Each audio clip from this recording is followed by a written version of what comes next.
Hey, there's no change of clothes. My husband says in his grumpy voice as usual. Why can't you do such a simple thing? You live on my money. Don't think you get so slack off just because you are pregnant. You really are a useless wife. If it had been me before, I would have just apologized. But I did not respond this time. Hey, are you listening to me? My husband shouts. However, I still did not respond. My husband seemed like he realized something by my strange attitude, and gradually turned pale. You already... I laughed at the houseplant in front of me, without looking at my husband. My name is Allie. I am an ordinary housewife.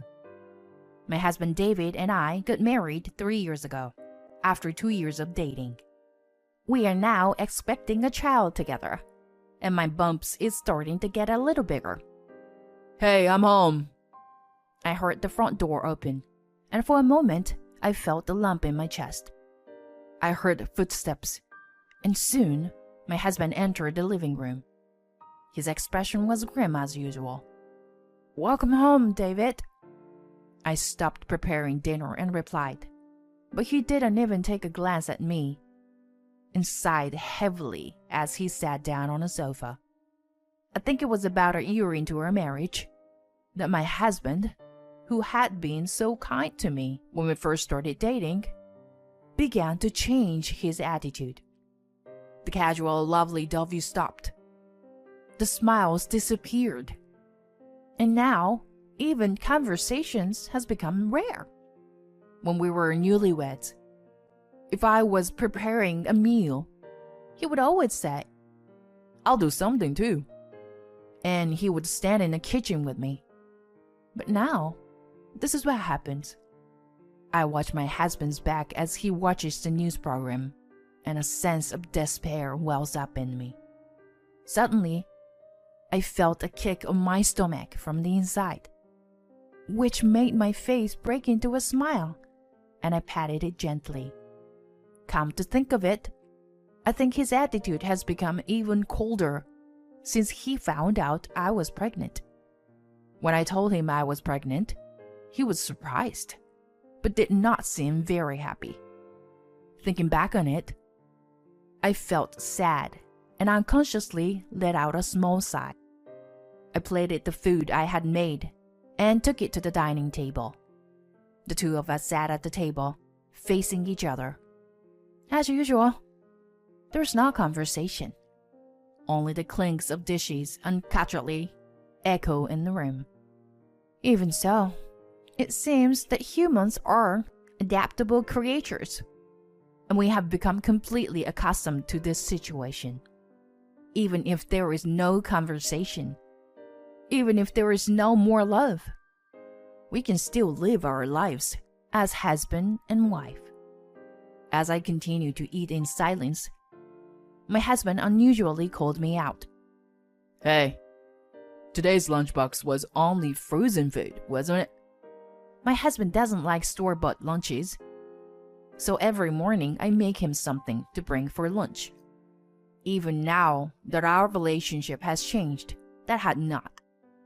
Last night and this morning, I wasn't feeling well, so much that it was difficult for me to stand in the kitchen, so I somehow managed to pack frozen food in his lunchbox. I'm sorry, I wasn't feeling well. If this was work, you would be scolded, you know. You're not even working, and you were trying to find an easy way out, my husband said coldly, as he nonchalantly carried food to his mouth. This kind of complaint from him has become a regular occurrence. I am so used to it that it doesn't hurt me anymore, and it makes me a little sad that it had become the norm for me. I repeated I'm sorry, but he didn't answer me, and after finishing his meal, he left without carrying his dishes to the sink. At the dining table, left alone, I sighed again. One fine afternoon, I was walking home from the bus stop after my checkup at the OBGYN. The progress was good, and the doctor told me that. In my dark and gloomy life, the presence of this child is the only thing that makes me feel warm and fuzzy. I felt a little more relaxed when I stroked my growing bump. "Oh, Allie!" A voice calls out to me, and I looked up. There was my neighbor, Mrs. Miller, waving at me with a friendly smile on her face. Mrs. Miller is a caring, talkative woman and one of my closest neighbors. Whenever I see her, she is always ready to chat and often offers me her homegrown vegetables. Today, as we were chatting as usual, Mrs. Miller said to me, "Oh, by the way," as if she had just remembered something. I tilted my head curiously, and she looked at me and said, "I saw it, you know. Yesterday, David was walking with a woman." "What?" According to Mrs. Miller's story, she saw my husband walking with a woman yesterday evening in front of the station. They were both wearing business clothes, and the woman might just be his coworker, but they even had their arms linked. I don't think he could get away with that. I was surprised by the suddenness of the story, but I immediately denied it. It must have been someone else. He was at work yesterday and didn't get home until late. My husband's job is basically an inside job. He rarely goes outside to work. Is that right? Then maybe I had the wrong person. Mrs. Miller couldn't be sure, because she said she saw him only for a moment. After we had a couple of words of chit-chat, I left Mrs. Miller, who said, "I'm sorry I talked for so long," and went into the house. As the front door closed behind me, the words I had just heard came back to my mind. I told Mrs. Miller that it must have been a mistake, but I had a slight idea of what she was talking about. My husband's feelings have left me, as evidenced by the way he's been behaving lately. I wouldn't be surprised if he is having an affair. I don't know if it's true or not, but I hear a lot of stories about husbands cheating on their wives during pregnancy. Once I started thinking that, I couldn't stop worrying about it. If that's the case, even if I thought about it, I wouldn't know the truth. Besides, I'm the kind of person who always needs to search until I know the truth. Then, I made up my mind and took out my cell phone from my pocket. About a month after that, I looked down with cold eyes at the pile of papers and photos spread out all over the table. I hired a detective to do a background check on my husband. As a result, David was indeed having an affair.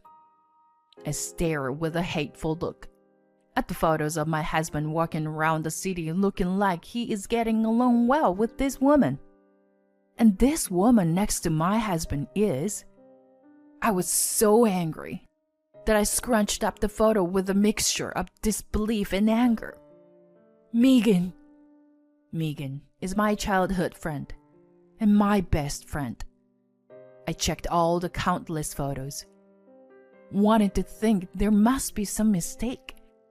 But no matter how many times I looked at it, it was indeed Megan. I had known her since I was a little girl, so there was no way I could have mistaken her. Why would she? We just met the other day. She hadn't given me the slightest indication. That alone was quite a shock to me, but the investigation documents sent by the detective gave me the stark reality. My husband and Megan had been in a relationship for 5 years. That meant it was from the time I started dating my husband. I had consulted Megan on various matters ever since David was still my boyfriend. When we decided to get married, Megan was the first person I told. The way she listened to me so kindly, the smile on her face when she said congratulations. Were they all lies? Was she sneering at me behind my back when I was filled with happiness? How could she betray me and still manage to smile at me like that? She's unbelievable. But so is my husband. He knows very well my relationship with Megan. I've invited her over to my house countless times, and the three of us have hung out together many times. He knew, and he was unfaithful to me. Whatever little affection I had for my husband is gone now. I will never forgive him. Never. Anger welled up from deep within me. Like a torrent, it easily swept away and broke down the rationality that had been holding me back at the very last moment. I briskly brushed away the pile of papers on the table. Countless papers fluttered around the room.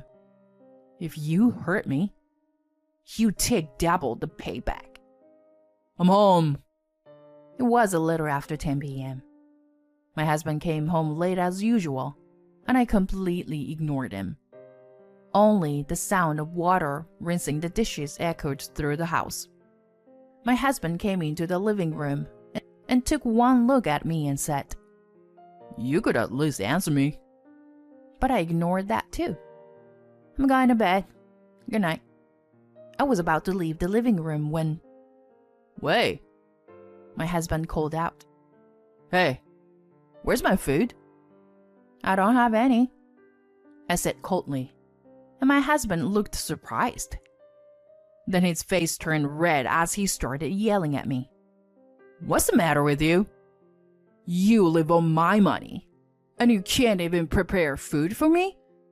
Hearing his voice from my back, I closed the door to my room. I lay down on the mattress I had prepared on the floor. I can't bring myself to share a bed with my husband in this condition. I'm glad we have mattress for guests. My husband may have been intimidated by my attitude, as he didn't storm into my room. Well, what am I going to do now? Strangely enough, I am not anxious, and I am so calm inside that I could start laughing. I closed my eyes, thinking about my next move. Over the next few days, I continued the same strategy. I only prepare my own meals, and of course I don't make him lunch either. The washing machine is already full of clothes. I have ignored all of my husband's nonsense, such as do your work and at least make my lunch. Perhaps he was a bit flustered by my change in behavior over the past few days, and his tone of voice was becoming weaker and weaker day by day. A few more days passed, and then, one day, my husband stopped coming home. I hadn't heard from him, but I wasn't particularly worried. I chuckled as I hung the laundry out to dry for the first time in a long time. It was all going according to plan. There are only so many places my husband, with his limited social circle, could turn to. Just as I was thinking this, the phone rang. "Holly, it's me." "Mrs. Amber?" It was my mother-in-law on the other end of the phone. I knew my husband would run to his parents' house. I had already told my parents-in-law about his affair. I wanted him to see his parents' faces when I showed them the documents from the detective. My mother-in-law sobbed as she said, "I don't remember raising him like this," while my father-in-law coldly said, "He's no longer my son." Naturally, his parents did not let him in the house. So I guess there was only one place my husband could go next. I thanked my mother-in-law, hung up the phone, and got ready to leave. A familiar apartment. I glared at the familiar room, and I walked up the stairs. 2 flights of stairs. The room to the right. I rang the intercom by the door, and a woman's voice answered from the other side of the door, and the door opened shortly after. Ollie? Hello. I'm glad to see you're doing well." I smiled at the woman who used to be my best friend as she stiffened up. She tries to close the door, but I prevent her from doing so by putting my bag between the door.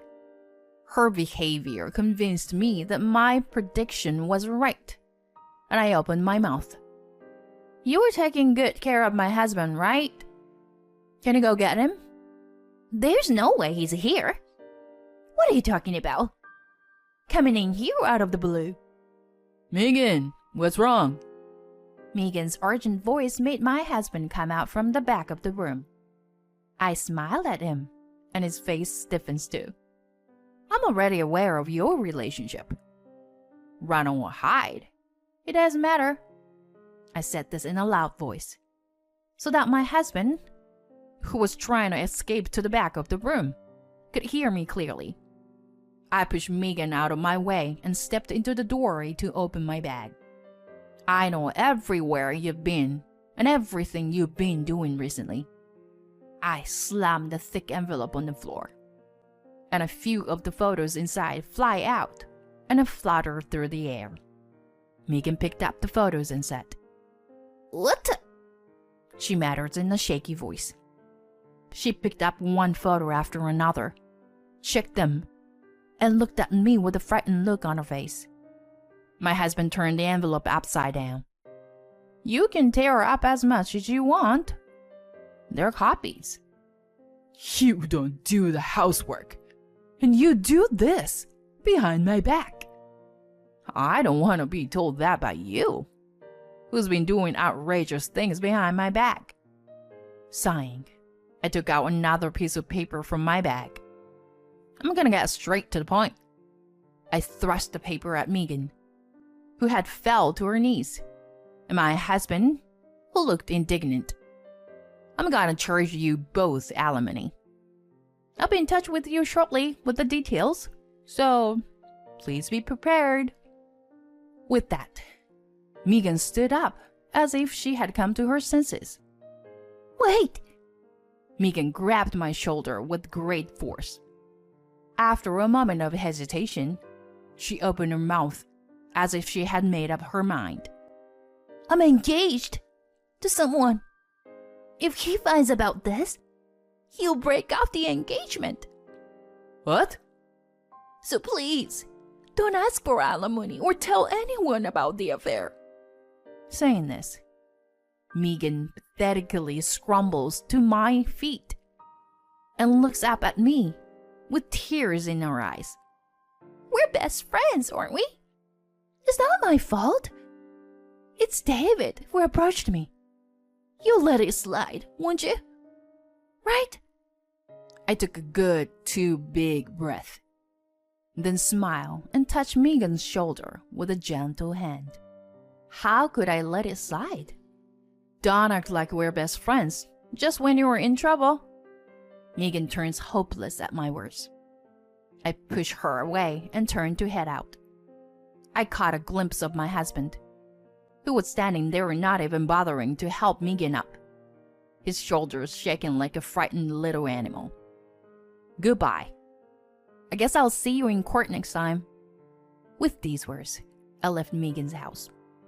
Before the door closed behind me, I heard them arguing. Judging from my husband's reaction earlier, Megan had not told him about the engagement. The door closed with a loud clank. Either way, it doesn't matter to me.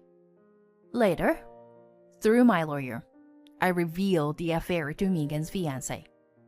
Eventually, the engagement was broken off.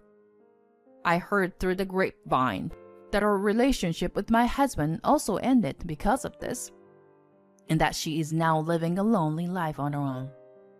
I declared our divorce to my husband and confronted him with the divorce papers. He first told me that he was deeply sorry and begged for another chance. But when I kicked him to the curb, he seemed to have given up and reluctantly signed the divorce papers. With this, I was finally free. A little later, I gave birth to a beautiful baby girl. I went back to my parents' house, and with their help, I am living a happy and joyful life.